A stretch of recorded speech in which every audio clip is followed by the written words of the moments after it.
नमस्कार दोस्तों, मैं सतीश सुमन आपके अपने YouTube चैनल श्रेष्ठ भारत में आपका स्वागत करता हूं।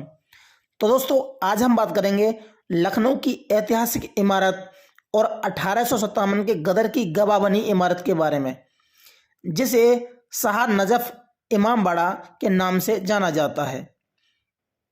इमामबाड़ा का अर्थ होता है पवित्र स्थान अथवा भवन, जो विशेष रूप से पैगंबर मोहम्मद साहब के दामाद हजरत अली की याद में बनाया जाता है। 1814 में अवध के छठवें नवाब सादत अली की मृत्यु के बाद उनका तीसरा पुत्र गाजुद्दीन हैदर गद्दी पर बैठा। उसने करोड़ों रुपए देकर वारेन हेस्टिंग्स से बादशाह की उपाधि हासिल करवा ली। इस उपाधि के बाद अब वह अवध का प्रथम बादशाह कहलाने लगा। उसने लखनऊ में कई इमारतों का निर्माण कराया, जिसमें छतर मंजिल, मुबारक मंजिल, शाह मंजिल, कोठी दिलकुशा और शाह नजफ इमामबाड़ा आदि थे। उसकी मृत्यु 20 अक्टूबर 1827 में हो गई। नवाब की अंतिम इच्छा थी कि उसे शाह नजफ इमामबाड़े में ही दफनाया जाए। शाह नजफ इमामबाड़े का निर्माण नवाब गाजुद्दीन हैदर ने 1816 से 17 के मध्य हजरत अली की याद में करवाया। इराक के शहर नजफ में बनी हजरत अली की मजार की पवित्र मिट्टी लाकर हूबहू बनवाई और इमामबाड़े का नाम भी इराक के शहर नजफ के नाम से शाह नजफ इमामबाड़ा रखा गया। यह गोमती नदी के किनारे निर्मित है। इसके पास में सिकंदर बाग तथा मोती महल स्थित हैं। शाह नजफ इमामबाड़े के निर्माण के पीछे नवाब गाजुद्दीन हैदर का उद्देश्य था, जो लोग करबलाए मौला की जियारत के लिए करबला नहीं जा सकते, वो लोग यहीं पर हजरत अली की जियारत कर सकें। तो चलते हैं हम इसके अंदर। इमारत के इमामबाड़े के मुख्य द्वार पर मेहराब बना हुआ है, जिस पर दो शेर आमने सामने मुंह करके बने हुए हैं, जिनके पंजों में मछलियां हैं। उसके ऊपर ताज बना हुआ है। आगे चलने पर इमारत का द्वार बना हुआ है, जिस पर हर घंटे घंटा बजाया जाता है।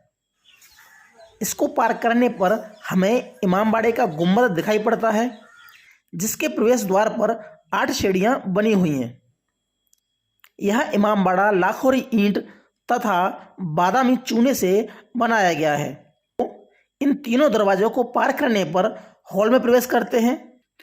हॉल में प्रवेश करते ही सामने की ओर चांदी के ताजिए रखे हुए दिखाई पड़ते हैं, जिनमें 2 छोटे हैं, एक बड़ा है। इनके ऊपर मखमल की चादर तनी हुई है।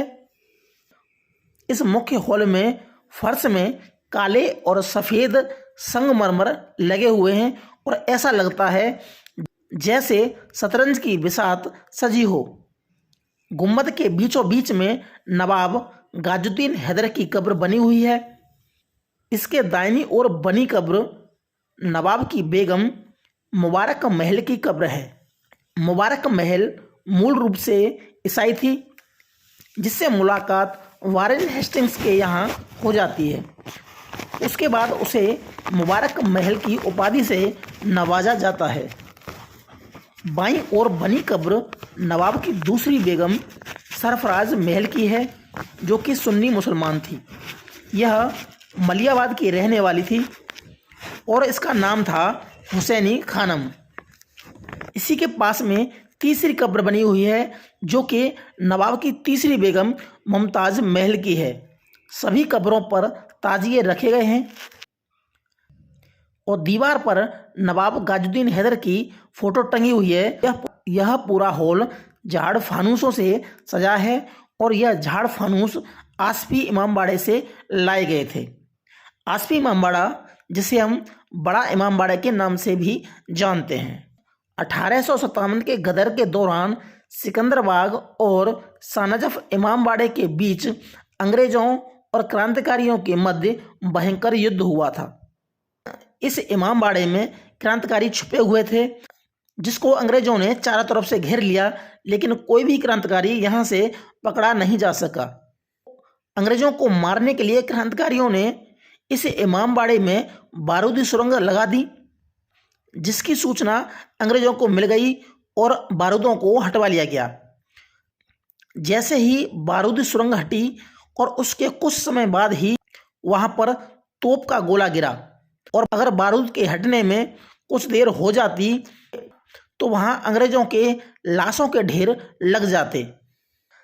इस इमामबाड़े के पास सिकंदरबाग है, एक और मोती महल है, और पास में ही सहारागंज मॉल बना हुआ है।